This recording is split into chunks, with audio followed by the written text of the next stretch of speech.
No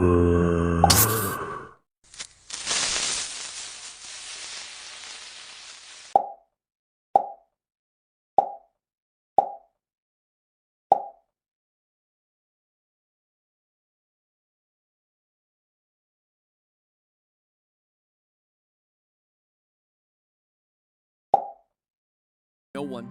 Literally no one.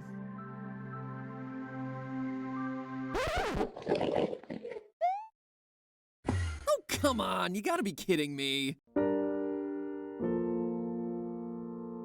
Hello, Internet. Welcome to Game Theory. Call it nostalgia, call it a return to a more innocent time, call it a desire to trend right off of PewDiePie's success playing the game that just overthrew Fortnite. Rest in peace, Jurgen. But I have been digging through a lot of Minecraft lore lately. Oh, and you absolutely heard that right. According to Google Trends, Minecraft is now on top of Fortnite, both in terms of web search and here on YouTube. It's like the Grover Cleveland of video games. And by that I mean a game that was king, gave up its crown to someone else, but then snatched it back. Just like old Grover C. did when he was elected president. History's only double president, for that matter. Honestly, it's like the only thing Grover Cleveland's known for. Heck, this 10 fascinating facts article on him couldn't even come up with anything remotely interesting, let alone fascinating. What was I talking about again? Oh yeah, Minecraft, on the other hand, is endlessly fascinating, because for a game that's now 10 years old, happy anniversary by the way, its lore still hasn't been cracked. Oh sure, there's plenty of speculation and lots of really good ideas, but to my knowledge, no one has truly been able to piece together a final, all-encompassing, all mysteries of this world tied together lore solve. And so today, I don't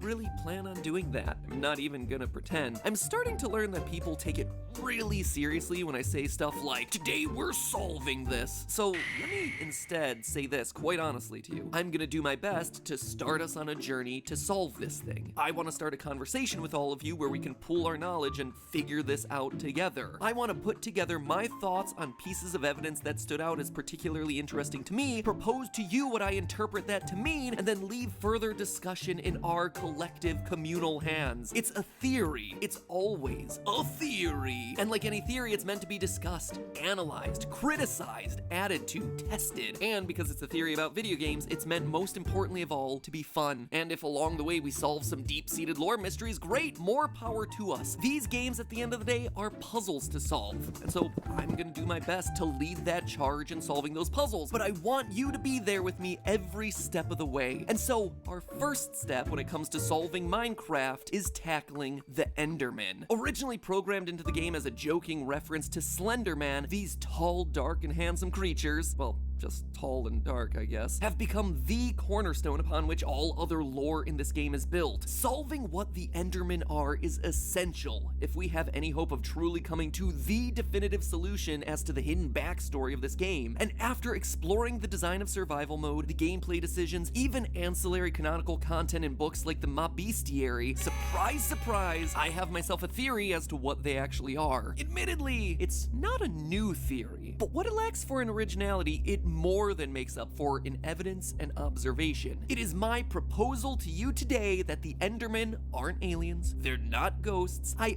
almost thought that they were insects, but that one didn't pan out. No, what they are is human. They're brilliant humans. Humans who are in trouble, a literal fight for their lives and needed an escape, but in the process, they suffered a horrific fate, reducing them to the moaning shadows of a fallen civilization that they are now. So, in the true spirit of Minecraft, let's start building ourselves a theory, shall we? What do we know about these creatures? Well, first, we know that they're one of the game's neutral mobs, meaning that they're not gonna attack you unless they're actively provoked. This is already interesting because it means that, in many ways, they come in peace. I mean, look at the list of mobs and all of their behavior patterns. Anything else that's nice to you is either an animal, a villager, or a zombie pigman, which is weird and honestly merits an episode of its own for another day. Everything, and I mean everything else, is hostile, except for the Endermen. So already there's a bit of an odd, tenuously peaceful relationship between us and the Endermen, but it gets even weirder when you consider that they're the only other creatures other than Steve or Alex able to move blocks. Sure, they're kinda picky about what blocks they pick up, but carrying blocks is an ability only shared between our character and the Endermen. As the mob bestiary says, quote, "They will not just pick up any block, but will choose only clay, dirt and sand, flowers and other plants, and rather oddly, TNT. Some claim the Enderman is indulging in a form of play or attempting to communicate." Speaking of communication, we also know that they can talk, or at least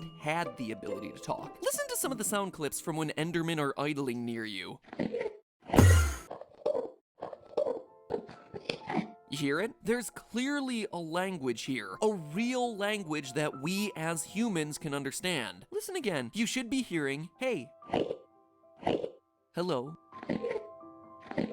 This next one is really clear. What's up? And look for the eye, which presumably is referencing Eyes of Ender, the items that allow you to find strongholds where they're used to activate a portal to the End, home of the Enderman and the game's final boss, the Ender Dragon. So we have ourselves neutral creatures who are able to move blocks, just like us, and have language abilities far beyond what we hear elsewhere in the game from characters like the villagers. It's certainly a lot of odd similarities to be sure, but far from airtight evidence that the Endermen are somehow related to men.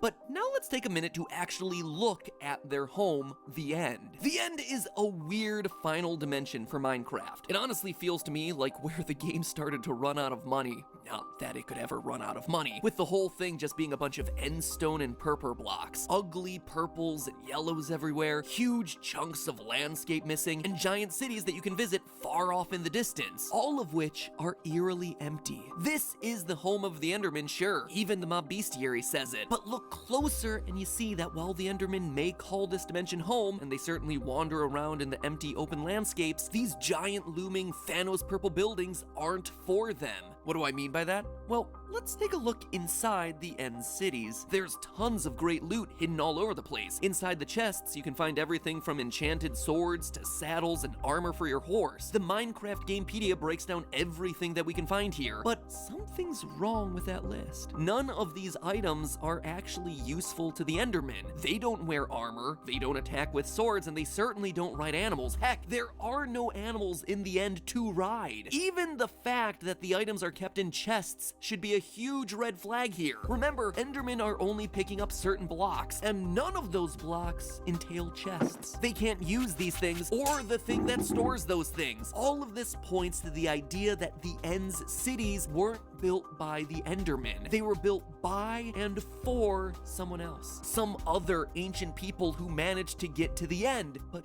who? When you start up a new survival mode game, you enter a blank world. Immediately you notice that you're the only one of your kind. Oh, sure, as you adventure, you'll come across NPCs like the villagers, but they're not like you. They don't look like you. They can't build like you. You and the villagers are fundamentally different. It's almost as if you're a different species. This fact is even supported by zombie attacks. When bit, a villager doesn't transform into a normal zombie. It turns specifically into a zombie villager. Regular zombies and zombie villagers are different. In fact, the only times that you ever really see anything that looks even remotely like you, it's always in the form of undead enemies. Zombies, drowned, husks. It implies that once upon a time there were other humans here, but they all died en masse. It's a strange detail that you probably noticed, but you shrug it off and you continue on your journey. Then you start discovering pre-existing structures, mine shafts, temples in the desert, monuments underwater, all abandoned, all of them lost to time. Again, you're the only person who can build things in this world, and you certainly didn't build any of these things, so where did they come from? Making things even more suspicious is the fact that ruins like desert temples are protected by cleverly designed booby traps, elaborate fake floors complete with pressure plates and grids of TNT. It all points to one thing: an advanced society of builders once lived in the overworld, but have since disappeared. So that begs the question, where did they go? Maybe they all died, which in turn led to the armies of the undead mobs that we have to guard against every night. And while I certainly think that that's part of it, it's not the whole story. Because we know that they went somewhere, teleported somewhere, and while they could have gone any number number of places, we know for a fact that one of the places they ended up was the end. How can we be so sure?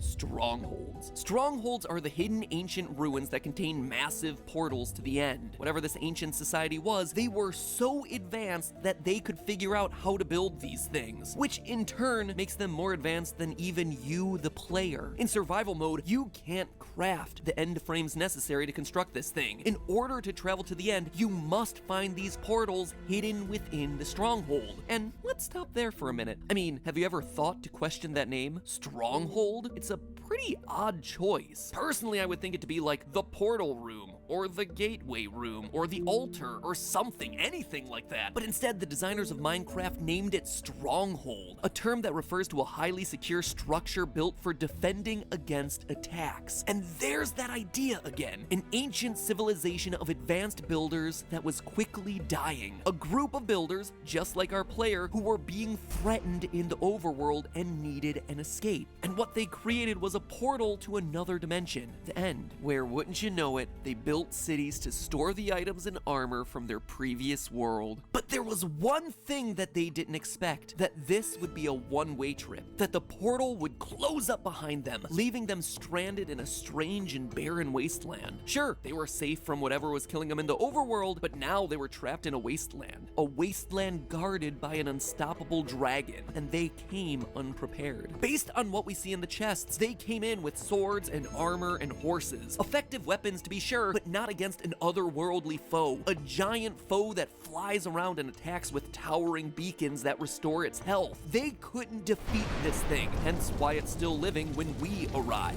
And as we know from the game, the only way out of the end is through defeating the Ender Dragon. And since they couldn't, they were stuck, trapped there for generations. They learned to live in harmony with the dragon. They make a new life with whatever limited resources they have there, building homes using the strange end stones and purple blocks. They run out of food and soon have nothing to eat, so they turn to the strange chorus fruits found there. Chorus fruits which, funny enough, have teleportation properties. And over time, they begin to change. They adapt to their new surroundings. Oh sure, they retain some human features. According to the diagrams in the Mob Bestiary, their brains are very human-like, and they have the flat faces and wide eyes indicative of humans. They still do vaguely look like our player character, but they evolve to grow taller, which makes picking the tall stalks of chorus fruit easier. Similar to how giraffes' necks got longer to more easily reach higher up leaves. The fruit's teleportation abilities starts to rub off on them. So instead of having to rely on ender pearls to teleport around, they instead naturally gain the ability from their diet. Over time, they slowly forget their ability to build. I mean, why build when there's no escape, when there's not even many resources with which to craft? But they still retain the ability to pick up blocks. Though their skill for speech gets forgotten, they do retain a rudimentary language, still speaking in those distorted words. This once great builder society slowly, generation after generation, transforms into the Enderman. Even some of their memories may still remain. One odd detail of the Enderman is that wearing a pumpkin on your head prevents them from becoming aggressive. Maybe it reminds them, somewhere deep down, of a simpler time, or of the friendly golems that they would construct back on the overworld. Regardless, the civilization is stuck there. Oh sure, some are able to teleport out into the overworld or into the nether, but most are forced to live there, under the rule of the dragon. And we know this isn't by choice, because when you finally arrive in the end, when you finally defeat their oppressor, the achievement we receive is Free the End. The Endermen at this point are so far gone from the people they once were that they're no longer able to appreciate what's happened, but in defeating the dragon, you as the player have brought closure to this oppressed civilization, one that was forced to flee to a new dimension in order to survive, only to wind up trapped yet again. And that, my friends, is the story of Minecraft.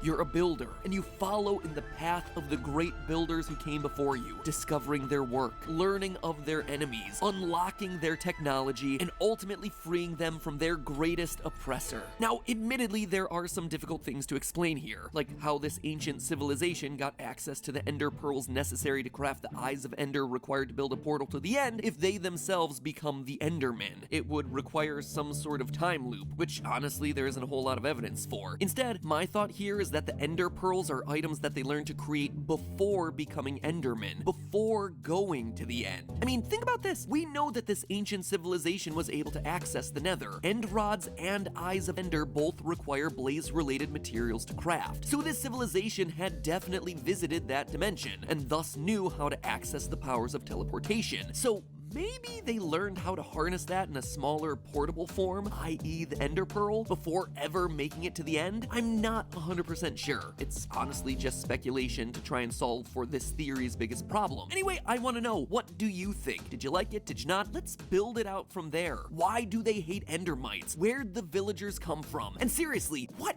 is the deal with the zombie pigman civilization? Like I said, the Endermen are just the start to the puzzle that is Minecraft, but there is still plenty more here for us to discover. So until then, remember, that's just a theory. A game theory. Thanks for watching. And hey,